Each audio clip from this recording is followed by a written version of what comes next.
गणेशाय नमः। श्री सरस्वत्यै नमः।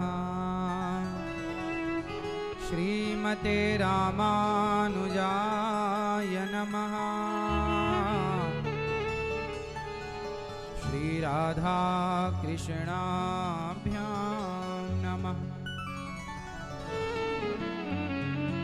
नारायणं नमस्कृत्य नरं चैव नरोत्तमं देवीं सरस्वतीं व्यासं ततो जयमुदीरये। लक्ष्मीनाथ समारंभां नाथयामुनमध्यमाम् अस्मदाचार्यपर्यन्तां वन्दे गुरु परम्पराम्।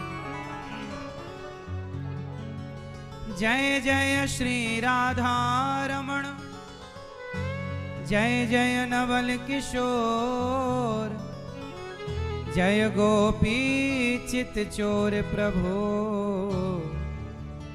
जय जय माखन चोर। जय जय माखन चोर, जय जय माखन चोर। राधा मेरी मात है, पिता मेरे घनश्याम, इन दोनों के चरणों में मेरा कोटि कोटि प्रणाम। मेरा कोटि कोटि प्रणाम, मेरा कोटि कोटि प्रणाम। राधा मेरी मात है, पिता मेरे घनश्याम, इन दोनों के चरणों में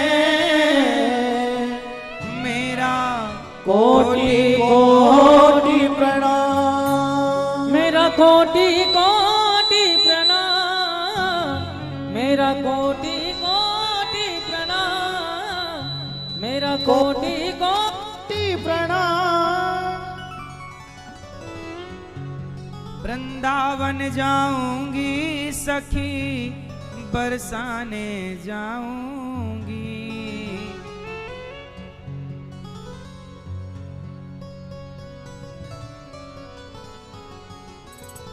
ओ मेरे उठे, ओ मेरे उठे। किस किस के उठ रही है पीर? तो मेरे उठे विरह की पीर सखी, वृंदावन जाऊंगी मेरे उठे।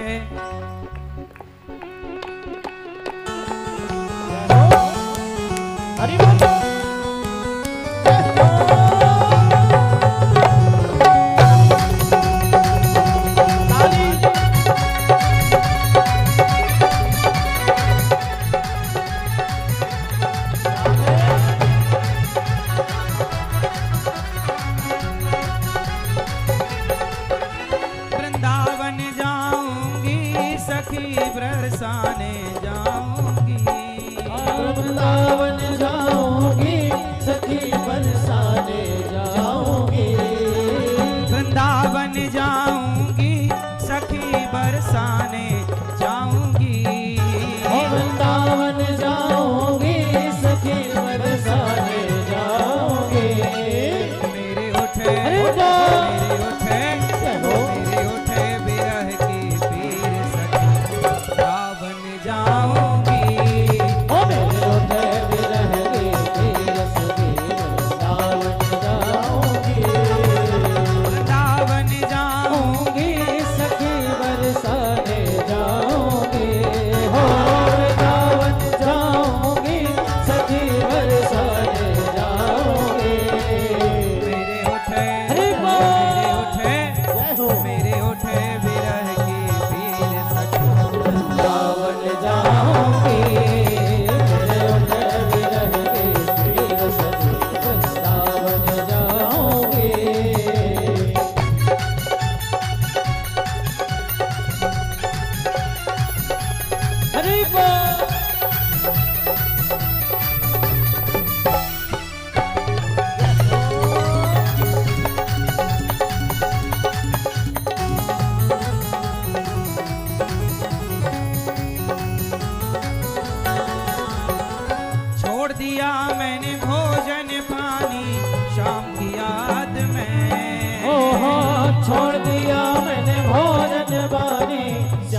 दिया मैंने भोजन पानी स्वामी याद में मेरे नैनन अरे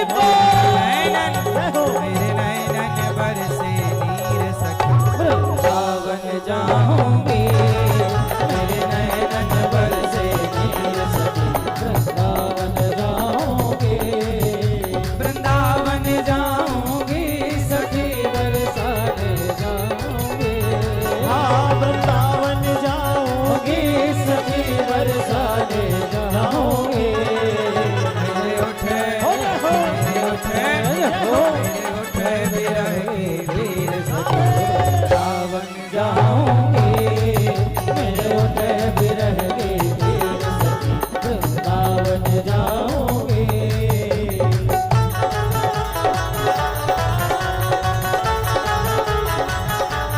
जय हो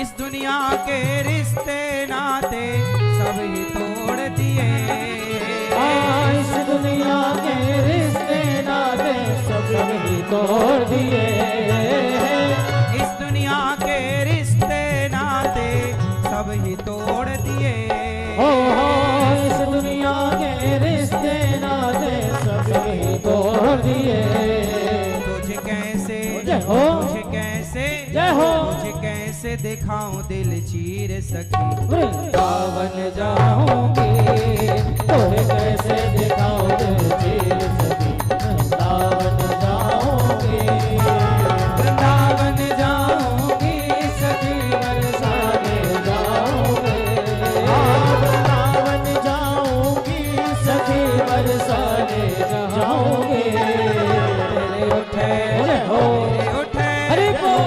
मेरे उठे बिरह की वीर सखी वृंदावन जाओगे मेरे उठे बिरह के वीर सखी वृंदावन जाओगे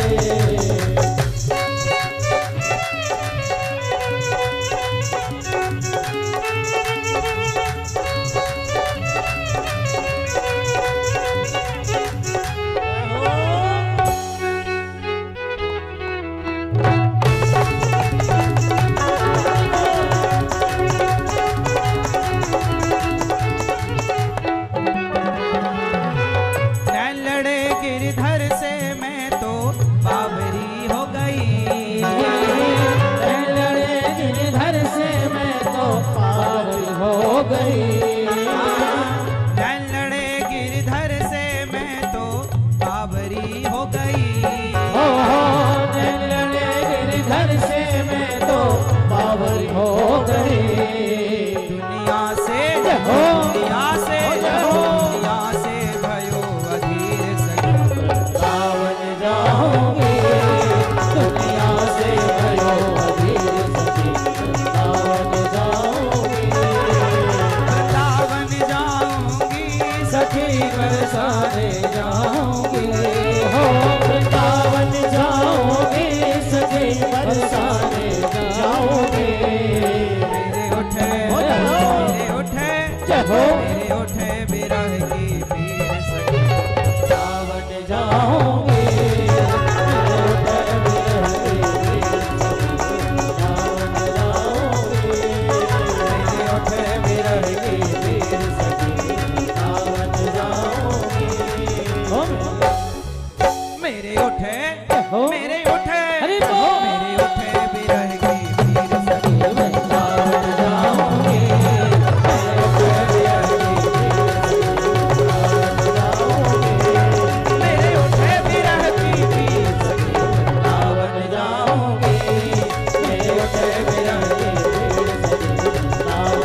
वत्सल भगवान की जय।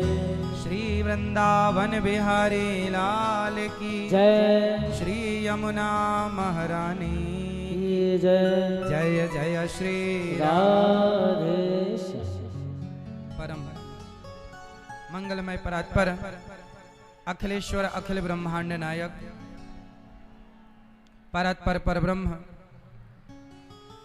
भगवान श्री कृष्ण की वांगमयी प्रतिमूर्ति श्रीमद् भागवत महापुराण दूर दूर से आई हमारी माताएं बहनें श्रोतागण भक्तगण संस्कार टीवी और यूट्यूब पर कथा का रसपान कर रहे सभी भक्तों को जय श्रीमन नारायण, जय श्री कृष्णा, राधे राधे।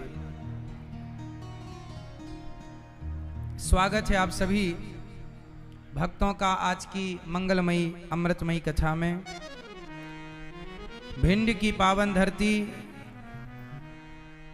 श्री हनुमान जी के पावन चरण, श्री जामने वाले हनुमान जी के श्री चरणों में बैठकर हम श्री हनुमान जी की कृपा से भगवान की पावन अमृतमयी कथा को श्रवण कर रहे हैं। बोलिए श्री हनुमान जी महाराज की जय हो। आज परीक्षित बन के आप सभी इस कथा का लाभ ले रहे हैं। भैया श्री अजय सैथिया जी, श्रीमती सुनीता देवी सैथिया जी, समस्त नगरवासी, भिंडवासी और आप सभी भक्तजन, सैथिया की बगिया जामने वाले हनुमान जी के पावन चरणों में हम सब बैठकर पावन सी कथा का रसपान कर रहे हैं। और इस कथा का आयोजन करने वाली समिति में जितने सदस्य हैं और जितने लोगों ने मेहनत की, उनकी मेहनत, उनके प्रयास की तालियां बजाकर उनका सम्मान कीजिए।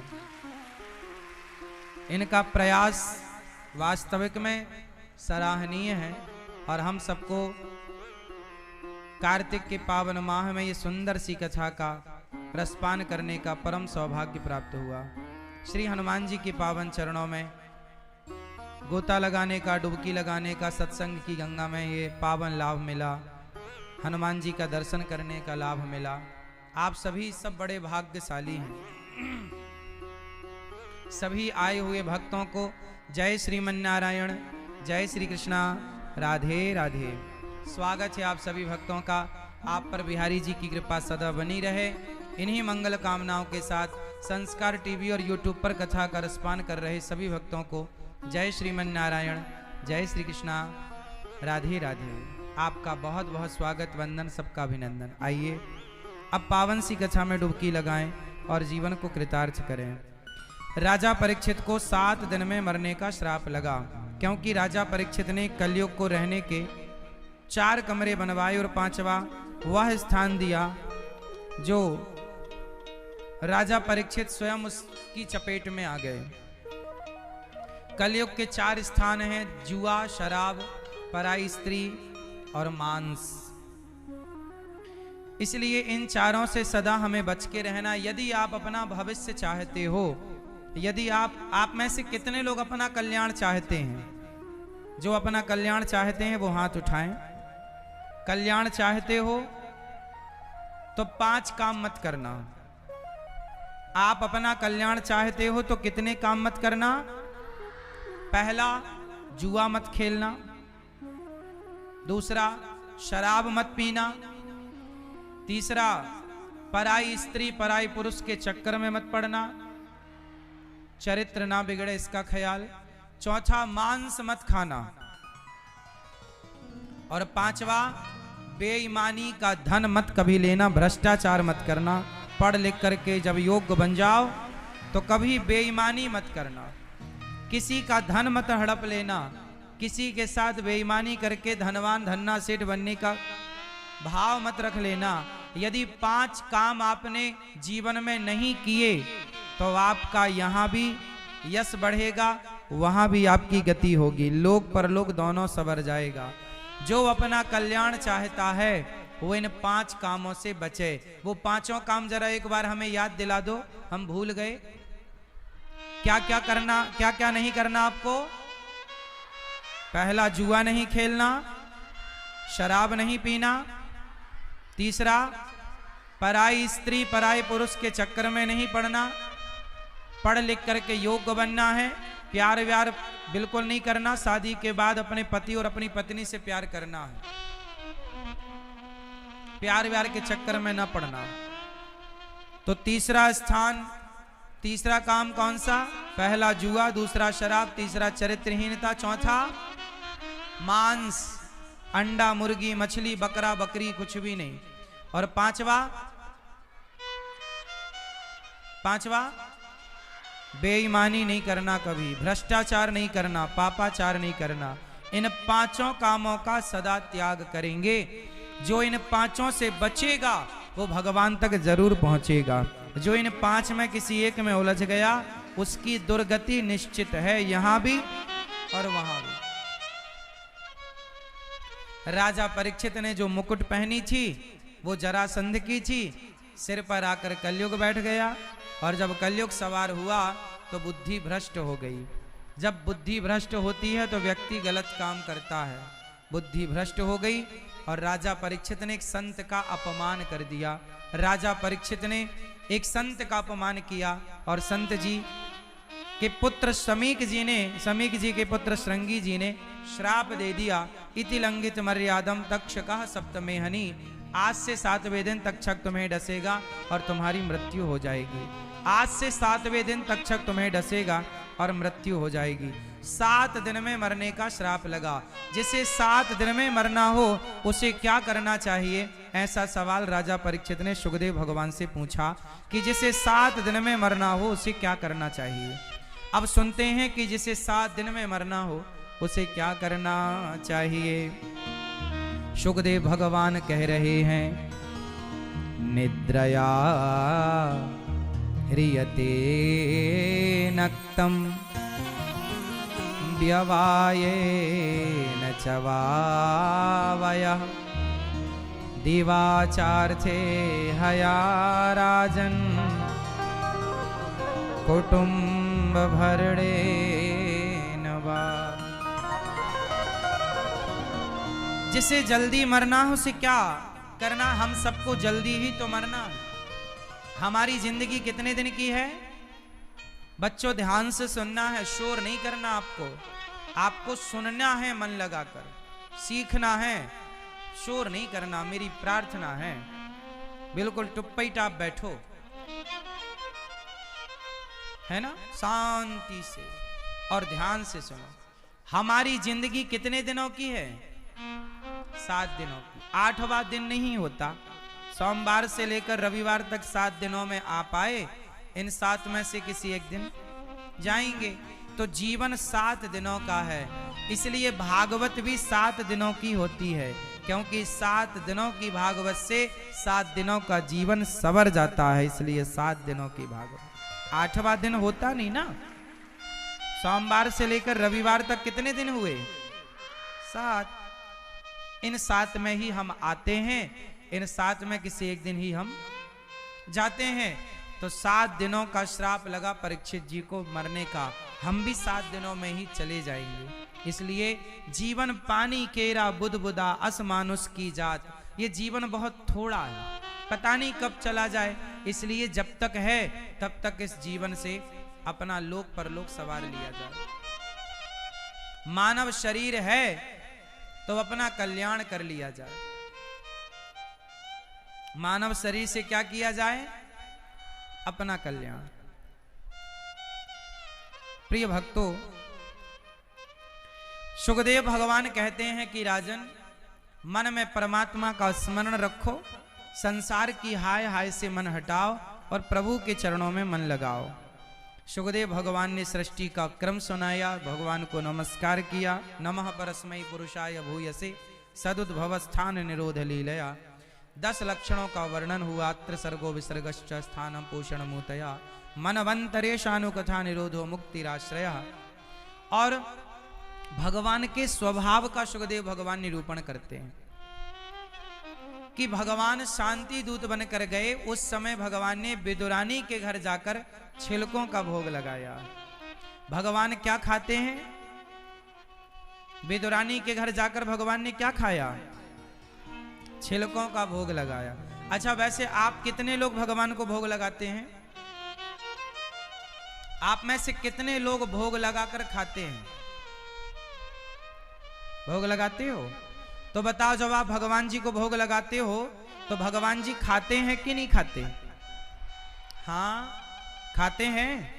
तो फिर रोटियां कम होती हैं?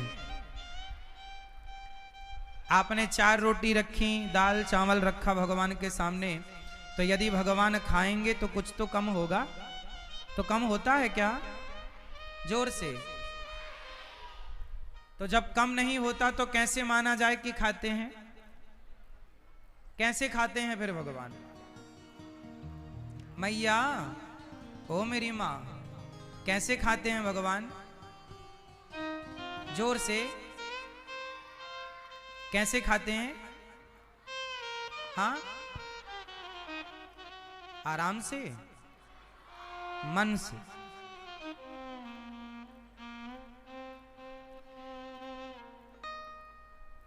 प्रैक्टिकली बताओ, साइंटिफिक बताओ, आपकी बात कोई नकार ना दे, ऐसे बताओ भगवान कैसे खाते हैं?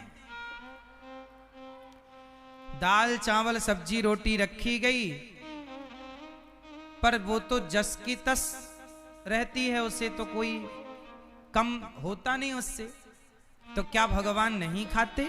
खाते हैं। तो कैसे खाते हैं? जैसे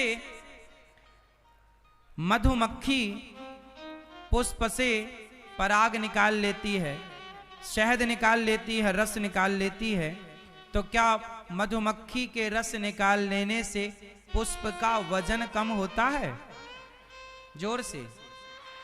यदि 10 ग्राम का फूल है और उसमें यदि मधुमक्खी बैठकर रस निकाल ले, तो क्या उसका 10 ग्राम में से 1 रत्ती वजन कम होगा?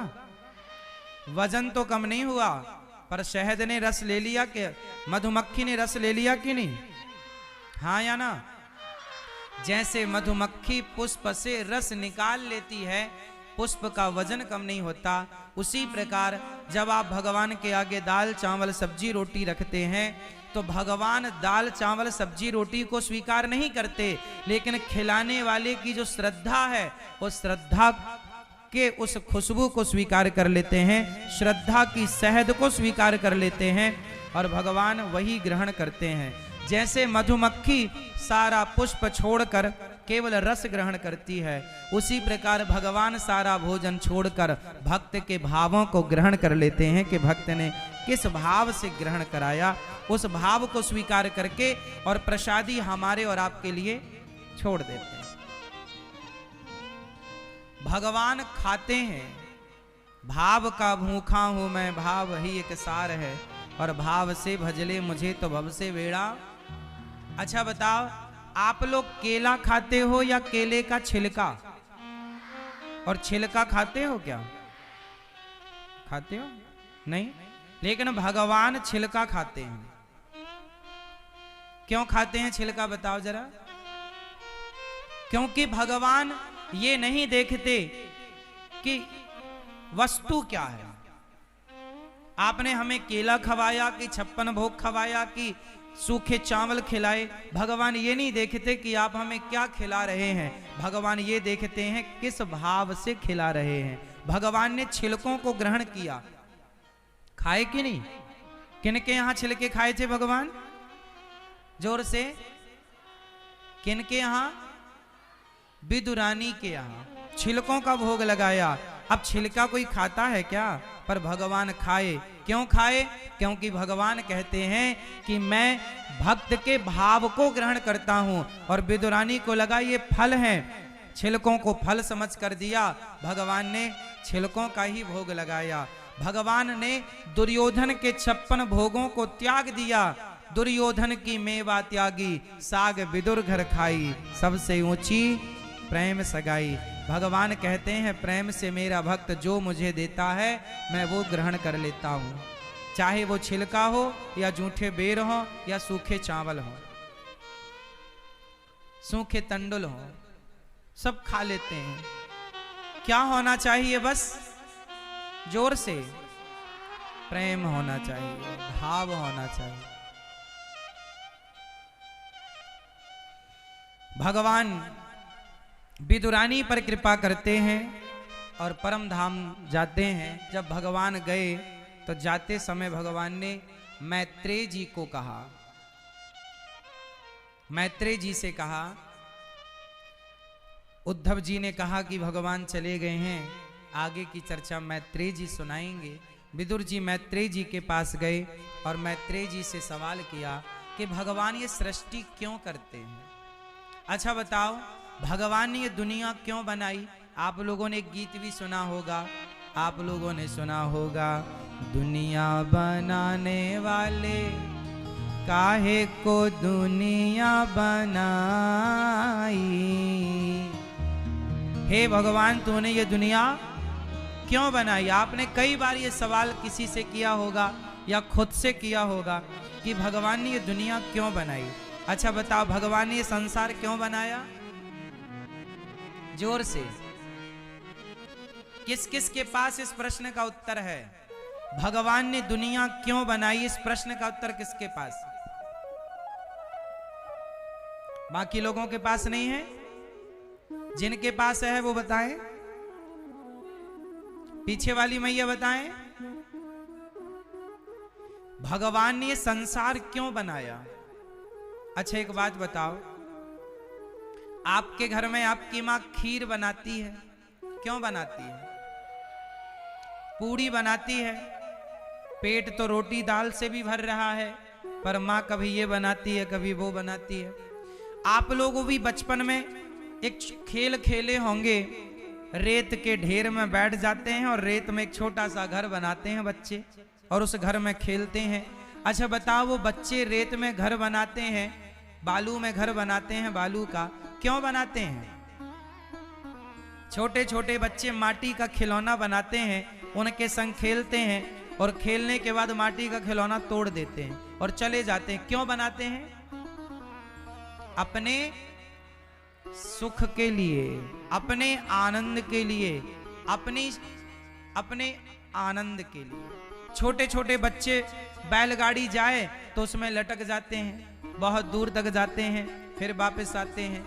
ट्रॉली जा रही है, ट्रैक्टर ट्रॉली, तो बच्चे पीछे ट्रॉली पर लटक जाते हैं, बहुत दूर तक जाते हैं, फिर वापस वहीं आते हैं। जब वहीं आना था तो वहां से लटक कर आगे तक गए क्यों? बच्चे से पूछा क्यों गया? बोले आनंद आ गया। जैसे हम लोग शादी क्यों करते हैं? आनंद के लिए। बच्चे पैदा क्यों करते हैं? आनंद के लिए। आप घर क्यों बनाते हैं? बंगला क्यों बनाते हैं? गाड़ी क्यों खरीदते हैं? अपने सुख के लिए। आप जो भी करते हैं वो अपने सुख के लिए। आप बढ़िया कपड़े खरीदते हैं, किसके लिए? अपने सुख के लिए। जैसे आप हर काम अपने सुख के लिए करते हैं, अपने बच्चों की खुशी के लिए करते हैं, उसी प्रकार ये संसार भी भगवान ने अपने सुख, अपने आनंद के लिए बनाया है, भक्तों के सुख और आनंद के लिए बनाया। ये संसार भगवान ने क्यों बनाया? अपने आनंद के लिए। तो दुनिया बनाने वाले काहे को दुनिया बनाई। तो काहे को दुनिया बनाई? आनंद को दुनिया बनाई, आनंद के लिए। आनंद, जो आनंद सिंधु सुख राशि, भगवान लीला करते हैं किसके लिए? आनंद के लिए। संसार बनाया आनंद के लिए। भगवान अपने आनंद के लिए सब काम करते हैं। जैसे आप लोग यहाँ पर कथा सुनने आए, कि क्यों आए? अपने आनंद के लिए आए। चलो आनंद आएगा, कथा सुनेंगे। आप अपने आनंद के लिए आए। ऐसे भगवान ने संसार अपने आनंद के लिए बनाया। इसलिए भगवान का नाम क्या है? आनंद। भगवान का एक नाम है आनंद। बोलो नंद के, नंद के आनंद भयो, नंद के आनंद भयो, जय कन्हैया। तो भगवान का नाम आनंद है, नंद के आनंद भयो। कोई ये नहीं कहता नंद के कृष्ण भयो, सब कहते हैं नंद के। क्योंकि भगवान ने ये संसार क्यों बनाया? आनंद के लिए। लीला क्यों की? आनंद के। इसलिए भगवान राम का भी नाम करण करते समय वशिष्ठ जी कह रहे हैं, जो आनंद सिंधु सुख राशि, सी करते त्रैलोक के सुपासी। जो आनंद, आनंद नाम भगवान का है, आनंद देने वाले भगवान है, इसलिए भगवान को आनंद कहते हैं। तो संसार बनाने का उद्देश्य है आनंद, सुख। अब आगे श्री भगवान विदुर जी महाराज ने पूछा कि कभी भगवान नरसिंह, कभी वाराह, कभी वामन अवतार लेते हैं, क्या उद्देश्य है? तब मैत्रेय जी ने कहा, जब जब हो यह धर्म की हानि, बाढ़हि असुर अधम अभिमानी, तब तब धरि प्रभु विविध शरीरा, परित्राणाय साधूनाम विनाशाय च दुष्कृताम, धर्म संस्थापनार्थाय संभवामि युगे युगे। जब जब धर्म की हानि होती है तब तब भगवान अवतार लेते हैं। अच्छा, धर्म की हानि होती है जब जब हो यह धर्म की, जोर से, जब जब हो यह धर्म की। अब जरा आप भिंड वाले भक्तों मुझे ये बताओ, ये धर्म की हानि क्या है? जब जब हो यह धर्म की, जब जब हो यह धर्म की, तो ये धर्म की हानि कब होती है, कैसे होती है? आपके भिंड में धर्म की हानि हो रही है या नहीं हो रही है? तो जरा बताओ, ये धर्म की हानि कैसे होती है? हाँ, आप लोग जरा हमें कुछ बताने की कृपा करो। ये मैया बताएंगी, हमारी पीली साड़ी वाली मैया, बताओ मेरी माँ, ये धर्म की हानि क्या है? जोर से, जोर से बताओ मेरी माँ। अच्छा, लाल साड़ी वाली मैया अच्छी हैं, वो बताएंगी। बताओ मैया, ओ लाल साड़ी वाली मैया, ना बताओगी? गुस्सा हो क्या? मैया बताओ मेरी माँ, ये मैया बताएंगी। मैया, ये धर्म की हानि क्या है? जब जब हो ये धर्म की हानि, ये धर्म की हानि। ये दास अनिरुद्ध बताए, आपको सुनेंगे। धर्म की हानि क्या है, सुनो। मां नहीं मात पिता नहीं देवा, साधुन सन करवावहि सेवा। धर्म की हानि क्या है? बेटा अपने माँ बाप की आज्ञा का पालन नहीं करता, अपने माँ बाप का सम्मान नहीं करता, यही धर्म की हानि है।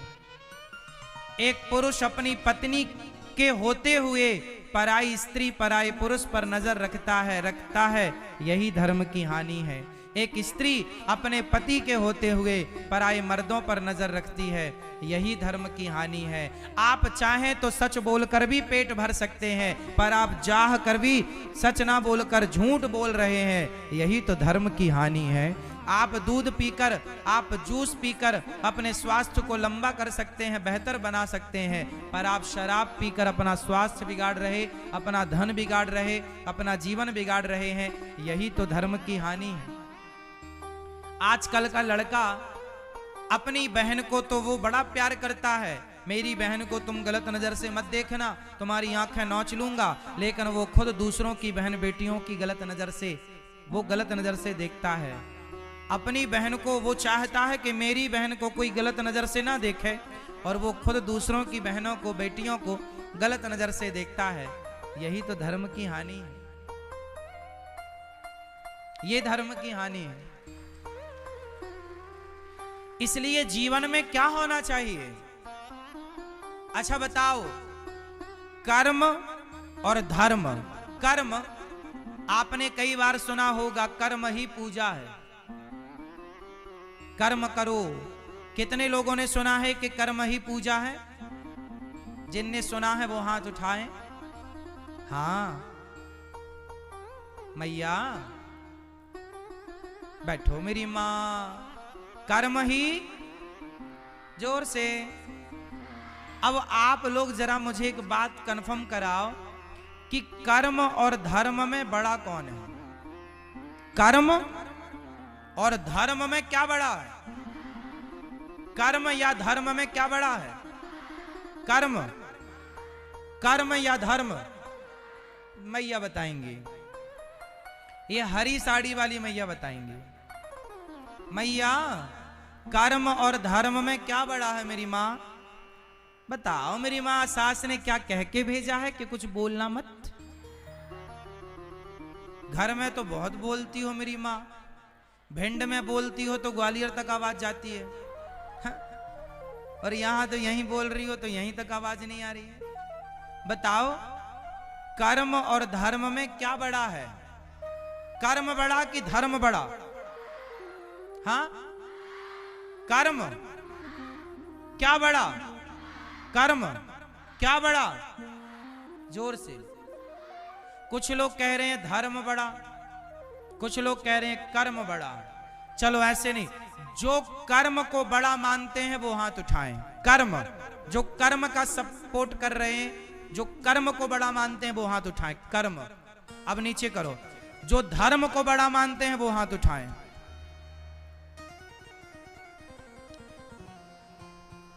कर्म को मानने वाले ज्यादा हैं, धर्म को मानने वाले। अब आज हम क्लियर करके जाएंगे आपको कि क्या बड़ा है ना? क्या बड़ा है? कर्म बड़ा कि धर्म? चलो अब सावधान हो जाओ और सुनो, और हम जो बताएंगे उसे याद कर लेना और अपने अपने घर में जाकर अपने दोस्तों को, अपनी माँ को, पिता को, अपने भाई को, अपनी बहन को, अपने रिश्तेदारों को बताना। सुनो, आज हमने ये सुना है कथा में। चलो सावधान सुनो। आप में से कुछ लोगों ने कहा कि कर्म बड़ा है, तो पहले हम कर्म की बात कर लेते हैं। कर्म बड़ा है, आप लोगों ने हाथ उठाकर समर्थन किया। अच्छा एक बात बताओ, कसाई गाय को काट रहा है तो वो क्या कर रहा है? वो अपना कर्म कर रहा है। कसाई गाय काट रहा है तो वो क्या कर रहा है? अपना कर्म। तो आपने बताया कि कर्म बड़ा है, तो क्या गाय काटना, कसाई के द्वारा गाय का काटना, क्या ये कर्म बड़ा है? जोर से भैया, क्या गाय, कसाई बकरे को काटता है, भाई बकरा काटे या गाय काटे या इंसान काटे, कर्म तो हो ही रहा है ना।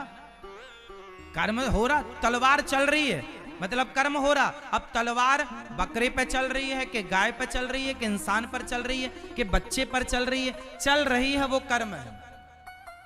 तलवार चलना क्या है? कर्म। तो आपने बताया कि कर्म बड़ा है, तो क्या गाय को काटना कर्म बड़ा है? क्या बकरे को मार डालने का कर्म बड़ा है?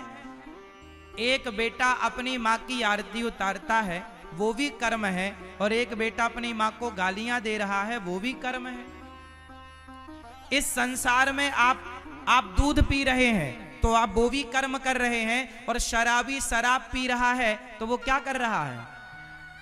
शराबी शराब पी रहा है तो क्या कर रहा है? वो भी कहता है मैं अपना कर्म कर रहा हूं।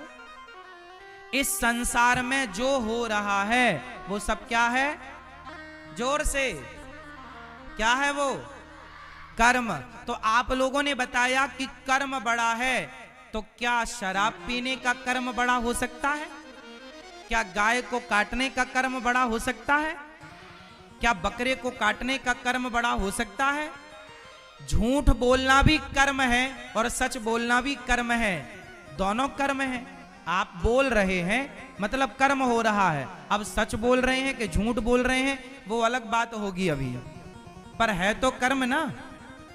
अब ध्यान से सुनो, तो कर्म बड़ा है। जो लोग कह रहे थे कि कर्म बड़ा है, वो लोग ज्ञान तो रखते हैं पर अधूरा ज्ञान रखते हैं। ये कौन सा ज्ञान है? अधूरा। अब इसे आज हम पूरा करेंगे। कर्म दो प्रकार के होते हैं, एक अच्छा कर्म, एक बुरा कर्म। वैसे तो कर्म तीन प्रकार के होते हैं, संचित, क्रियमाण और प्रारब्ध। लेकिन इतना कठिन विषय आप समझ ना पाओगे। संचित, क्रियमाण, प्रारब्ध की चर्चा हम बाद में करेंगे। अभी हम केवल कर्म और धर्म को समझाने की कोशिश करें। कर्म मान लो कि दो प्रकार के होते हैं, एक कर्म अच्छे कर्म है और एक कर्म बुरे कर्म है। अब बताओ कि ये कर्म अच्छा है और ये कर्म बुरा है, ये कौन बताएगा? जोर से। अच्छे और बुरे कर्म को बताने वाला धर्म होता है। जैसे आपके घर में आटा चालने की चलनी तो होगी। आटा चालने की चलनी क्या करती है? चलनी का क्या काम है? मैया बताएंगी सारी। चलनी क्या करती है?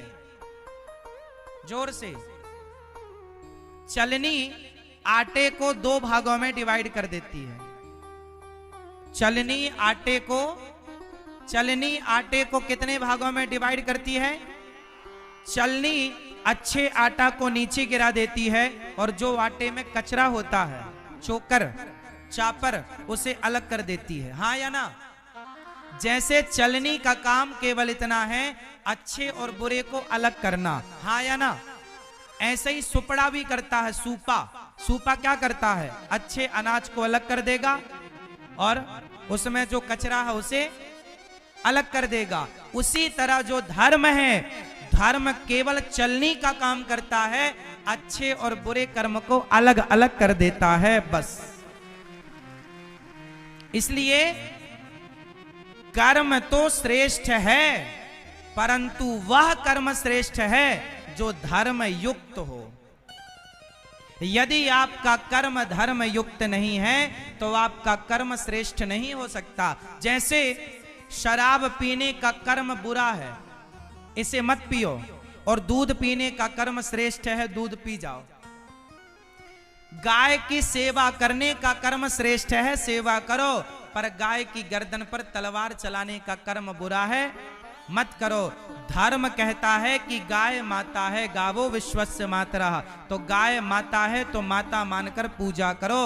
गाय को काट डालना ये धर्म नहीं है। तो धर्म का ज्ञान होगा तो ही आप अच्छे कर्म कर सकते हैं, वरना आप सारे गलत कर्म कर लेंगे जो नहीं करने थे। इसलिए कर्म ही पूजा है, ये बात जो कहते हैं वो अधूरा सेंटेंस कहते हैं। कर्म ही पूजा तब होगा जब धर्म युक्त कर्म होगा।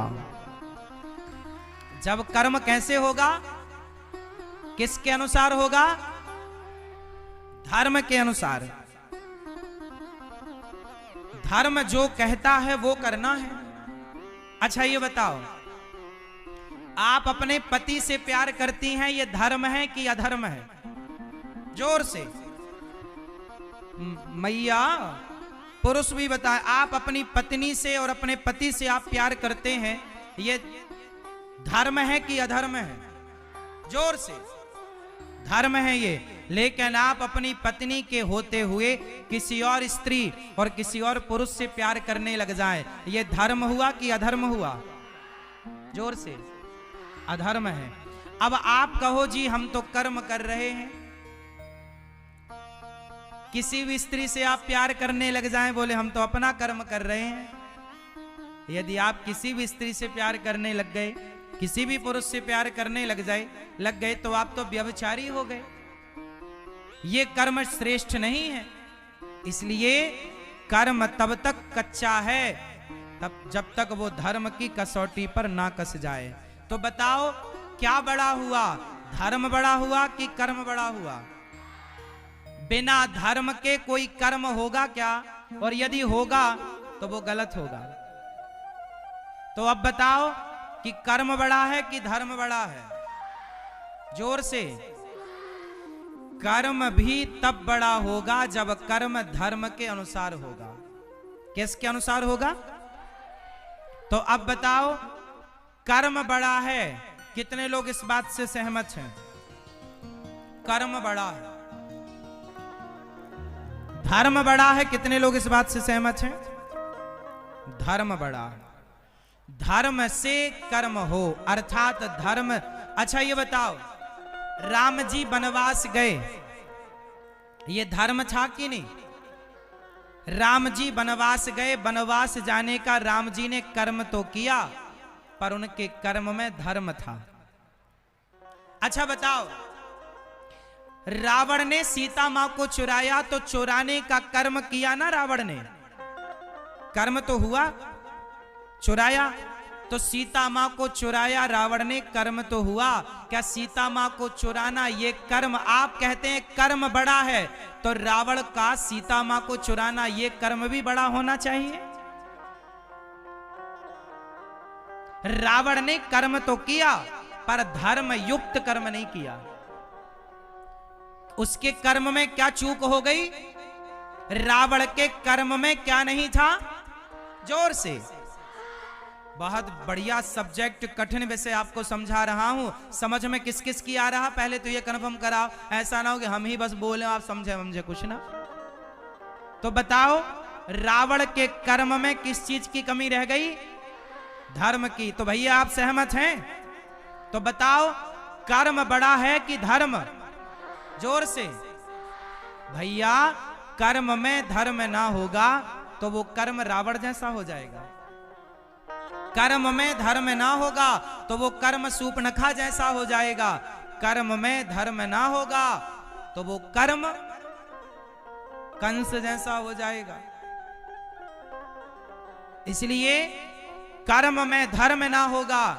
अब बताओ, बाली ने सुग्रीव की पत्नी को अपनी पत्नी बना के रखा। बाली ने सुग्रीव की पत्नी का अपहरण कर लिया और उसे अपनी पत्नी की तरह रखा। बताओ, क्या यह बाली का धर्म था? तो बाली ने जो कर्म किया, क्या वो कर्म श्रेष्ठ है? इसलिए कर्म श्रेष्ठ कभी हो ही नहीं सकता। यदि कर्म धर्म के अनुसार नहीं है तो वो कर्म श्रेष्ठ नहीं होगा। वही कर्म श्रेष्ठ हो सकता है जो धर्म के अनुकूल हो, धर्म के हिसाब से हो। कर्म तो करो पर मनमाना कर्म ना करो। रावण ने कौन से कर्म किए? मनमाने। सीता मां को उठाकर ले आया, मनमाने नहीं। कर्म वो हो जो धर्म युक्त हो। तो आपके जीवन में क्या जरूरी है? जोर से। तो धर्म की हानि क्या है? जब आप लोग कर्म तो करते हो, जैसे आप दुकान तो चला रहे हो, कर्म तो कर रहे हो, लेकिन आप धर्म का ध्यान नहीं देते। आपको तो बस बेईमानी से मिले, कैसे मिले, पैसा कमाने से मतलब है। तो ये कर्म तो है, पर धर्म ना होने से ये कर्म तुम्हें गलत परिणाम देगा। आज नहीं कल परिणाम गलत देगा। इसलिए दुशासन ने द्रौपदी के कपड़े उतारे, कर्म तो किया, पर धर्म युक्त कर्म ना होने से सर्वनाश हो गया। इसलिए कर्म श्रेष्ठ तब होगा जब धर्म के अनुकूल हो। इसलिए धर्म युक्त कर्म हो। श्री सुखदेव भगवान कहते हैं राजा परीक्षित से, राजन, जब जब धर्म की हानि होती है भगवान आते हैं। एक बार भगवान नारायण ने सृष्टि उत्पन्न की और सृष्टि में सबसे पहले ब्रह्मा जी को प्रकट किया। ब्रह्मा जी के शरीर से मनु और शत्रुपा का जन्म हुआ। मनु शत्रुपा की 3 बेटियां और 2 बेटे हुए। आकुति, देवहूति, प्रसूति नाम की 3 बेटियां, प्रियव्रत और उत्तानपाद नाम के 2 बेटे। आकुति का विवाह रुचि प्रजापति से हुआ, जिनके यहाँ यज्ञ भगवान हुए। देवहूति का विवाह माता देवहूति का विवाह श्री करदम जी से हुआ, जिनके यहाँ साक्षात कपिल भगवान हुए। बोलिए कपिल देव भगवान की जय। मनु जी महाराज की तीसरी बेटी का नाम प्रसूति, जिनका विवाह दक्ष प्रजापति से हुआ। इस संसार में जब सृष्टि प्रारंभ हुई तो कहां से सृष्टि हुई? मैया बताओ, आप किनकी संतान हो? ऋषि मुनियों की या बंदरों की? आप किनकी संतान हैं? बंदरों की? आप किनकी संतान हो मैया? जोर से। ऋषि मुनियों की या बंदरों की? जोर से। भिंड वाले सभी भक्त बताएं, आप किनकी संतान हैं? ऋषि मुनियों की कि बंदरों की? पर ये बच्चे तो कह रहे हैं बंदरों की हैं। तो आप लोग बंदर हैं क्या? अब ये बच्चों की गलती नहीं है, इनको पढ़ाया गया है। डार्विन की थ्योरी पढ़ाते हैं और कहते हैं कि ये बंदर की संतान है। अब आप आज जान लो कि प्रश्न आएगा तो बोलना तो यही पड़ेगा बंदर, लेकिन ये गलत प्रश्न है और गलत जवाब है। हम बंदर की संतान नहीं, डार्विन ने कहा कि हम बंदर की संतान हैं। सच्चाई ये है कि हम बंदर की नहीं, हम तो ऋषि मुनियों की संतान हैं। किसकी संतान है? ऋषि मुनियों की संतान है। आज की कथा में बच्चे भी आए हैं स्कूल से, और आपको ये जानना है कि बेटा पढ़ो आप जो पढ़ाया जा रहा है, पर ये याद रखो कि आपको कुछ पढ़ाई गलत पढ़ाई जा रही है। और वो गलत ये है कि आपको पढ़ाया जाता है कि आप बंदर की आपके पूर्वज बंदर थे, ऐसा पढ़ाया जाता है। यदि बंदर थे तो फिर आज सारे बंदर इंसान हो जाने थे, फिर बंदर प्रजाति खत्म हो जानी थी ना। यदि बंदर इंसान हो गए, डार्विन के अनुसार, डार्विन कहते हैं कि बंदर की पूंछ घिस गई, धीरे धीरे वो डेवलप हो गए और वो इंसान हो गए। यदि बंदर मनुष्य हो गए तो फिर बंदर की प्रजाति खत्म हो जाती और सारे मनुष्य हो जाते। फिर बंदर क्यों है? फिर उन्हीं की पूंछ क्यों घिसी तुम्हारे पूर्वजों की? आज जो भिंड में बंदर है उनकी पूंछ क्यों नहीं घिस रही है? ये भी तो सैकड़ों साल से वही परंपरा में है। मतलब ये जो बंदर वाला सिद्धांत है बिल्कुल गलत है। हम भारत के लोग हैं, हमारा गोत्र होता है, किसी का कश्यप, किसी का वशिष्ठ, किसी का जमदग्नि, किसी का भारद्वाज, किसी का कुछ। आपका जो गोत्र है आप उन ऋषि मुनियों की संतान हैं। हम ऋषियों की संतान हैं, ना कि बंदरों की संतान है। जो पढ़ाया गया एग्जाम में आए तो बंदर ही लिखना पड़ेगा, पर वो गलत। सही क्या है? हम किसकी संतान हैं? जोर से, आपके पूर्वज कौन हैं? ऋषि मुनियों की संतान है, ना कि बंदर की। डार्विन की थ्योरी बिल्कुल गलत है। गलत मतलब गलत। डार्विन का जन्म लगभग 1800 में हुआ, लगभग 1800। और आज 1800 में डार्विन का जन्म हुआ और 1554 में तुलसीदास जी का जन्म हुआ। भाई अभी ले जाओ, अभी दिखाओ। हाँ है ना। डार्विन का जन्म 1800 में हुआ और तुलसीदास जी का जन्म 1554 में हुआ। अब बताओ किसका ज्ञान पुराना है? जोर से। तुलसीदास जी। लेकिन विडंबना देखो कि डार्विन की थ्योरी तो पढ़ने लग गए, तुलसीदास जी की थ्योरी नहीं पढ़ पाए आप लोग। डार्विन को आप पढ़ने लगे, तुलसीदास जी को नहीं पढ़ते। तुलसीदास जी ने बताया कि राम मनुष्य है और मनुष्यों का साथ किन्होंने दिया? बंदरों ने। राम जी का जन्म कब हुआ? आज से लगभग 8 लाख साल पहले। 8 लाख साल पहले भगवान राम मनुष्य थे और बंदर भी साथ में थे। बंदर सहयोगी बने राम के। बंदर मनुष्य नहीं थे, मनुष्य अलग थे, बंदर अलग थे उस जमाने में। तो बंदर की संतान मनुष्य नहीं हो सकता। बंदर अलग है, मनुष्य अलग है। अलग अलग प्रजाति है। तो हम सबसे पहले, हमारे सबसे पहले पूर्वज का नाम क्या है? हमारे प्रथम पूर्वज कौन हैं? हम भगवान के पुत्र हैं और भगवान के पुत्र ब्रह्मा, और ब्रह्मा से सबसे पहले हुए मनु और शत्रुपा। मनु शत्रुपा से मैथुनी सृष्टि हुई, इसलिए हम मनु की संतान होने से हमें मनुष्य कहा जाता है। हमें क्या कहा जाता है? हम किसकी संतान हैं? मनु की। मनु की संतान होने से मनुष्य कहा गया। और हमारे सबसे पुराने ऋषि मनु जी ही है। हमारे सबसे पुराने ऋषि कौन हैं? मनु जी। तो श्री मनु जी महाराज की 3 बेटियां आकुति, देवहूति। माता देवहूति का विवाह आकुति के यहाँ यज्ञ भगवान प्रकट हुए। देवहूति के यहाँ, देवहूति माँ के यहाँ कपिल भगवान आए। माता देवहूति का जो विवाह है करदम जी से हुआ। करदम जी ने विमान की रचना की। सबसे पहला विमान करदम जी ने बनाया, जिस विमान का नाम था कामग विमान। कामग विमान। बेटा, ओ भैया, ये गेट खोल दो, ये बच्चे यदि जाना चाहें तो जाने दो, ये गेट खोल दो। बच्चों के यदि मन है जाने का, छोटे छोटे बच्चे हैं, या तो शांति से बैठने दो या तो जाएं तो जाने दो फास्ट, जल्दी जल्दी जाएं। बहुत ध्यान से सुने और जो लोग बैठे हैं वो चित्त लगाकर सुने। जाएं तो जल्दी जाओ, बैठो तो मन लगाकर सुनो।